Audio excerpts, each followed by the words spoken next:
قبر رسول پر آئی, قبر رسول پر آ کر کہتی عباس بیٹھ جا. عباس بیٹھ گئے, ام البنین بھی بیٹھ گئی. کہا بیٹا یہ کیا ہے؟ عباس کہتے اماں ھذا قبر رسول اللہ, یہ رسول اللہ کی قبر ہے. کہا بیٹا اپنا دایاں ہاتھ قبر رسول پہ رکھ, بایاں ہاتھ میرے سر پہ رکھ. عباس نے قبر رسول پہ ہاتھ رکھا. مائیں میری سن لو یہ جملہ, ماں کے سر پہ ہاتھ رکھا. ام البنین کہتی ہے قبر رسول کی قسم کھا جب تک تیرے دونوں ہاتھ سلامت ہے زینب کی چادر سے قبر. جزاک اللہ, جزاک اللہ. عباس جب تک تیرے دونوں بازو سلامت ہے. آج وہ وقت آیا, زینب کو بھی بڑا ناز ہو گیا تھا. جب عباس آئے ہیں اجازت لینے کے لیے, شہزادی زینب ہمیں اجازت دے دیجئے, شہزادی ہمیں اجازت دے دیجئے. زینب نے آواز دی ام لیلا ادھر آؤ, ام رباب ادھر آؤ, ام فروا ادھر آؤ, رقیہ ادھر آؤ. جب ساری شہزادیاں آ گئیں, شہزادی زینب کہتی ہے, شہزادی زینب کہتی ہے شہزادیوں میرے عباس کے گرد حلقہ بنا کے کھڑے ہو جاؤ. جزاک اللہ, جزاک اللہ, مولا تمہیں سلامت رکھے. دیکھو مصائب عباس کا معجزہ دیکھنا دوستو ایک جملے میں. سیدانیوں میرے عباس کے گرد حلقہ بنا کر کھڑی ہو جاؤ. عزادارو سیدانیوں نے عباس کے گرد حلقہ بنایا, حلقہ بنایا. سکینہ آ کر عباس کے پہلو میں کھڑی ہو گئی, زینب برابر میں کھڑی ہوئی. میری ماں بہنوں جملہ سنو, مولا تمہیں عباس کے پرچم کے سائے میں رکھے.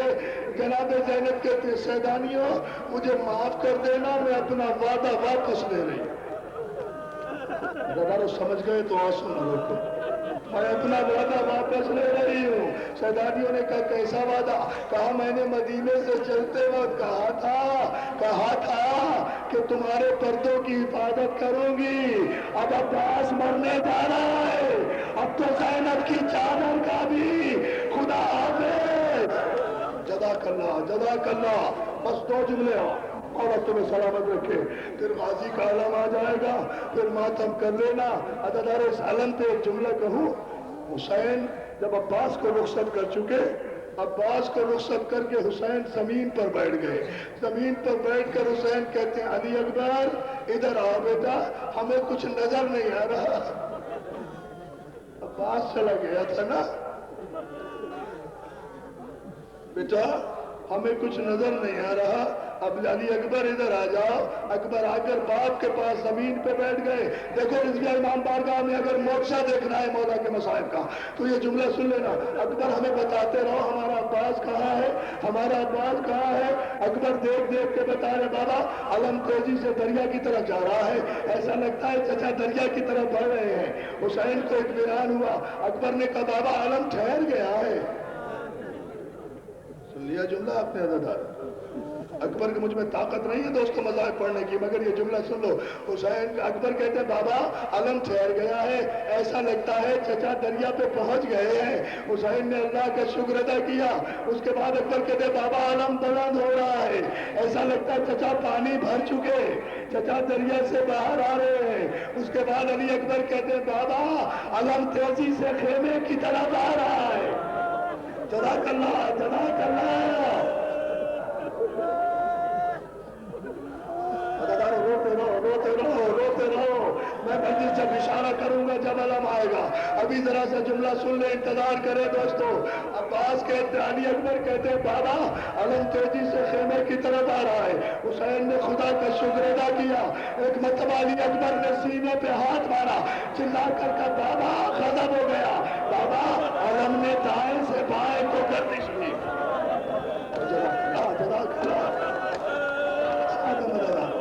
بابا ہاں مولا تمہیں سلامت رکھے. بابا علم نے دائیں سے بائیں کو گردش لی. حسین نے کہا پروردگار میرے بازو کی خیر. علی اکبر نے کہا بابا علم نے پھر دائیں سے دائیں کو کروٹ لی. بابا علم حج کولے کھا رہا ہے. بابا وہ علم جھکا. بابا اب علم نظر نہیں آ رہا. جزاک اللہ, جزاک اللہ. ہاں دو جملے اور رو پڑے ہو نا, قیامت کی مجلس ہو گئی ہے نا. ہاں یہی معجزہ میں دیکھنا چاہتا ہوں.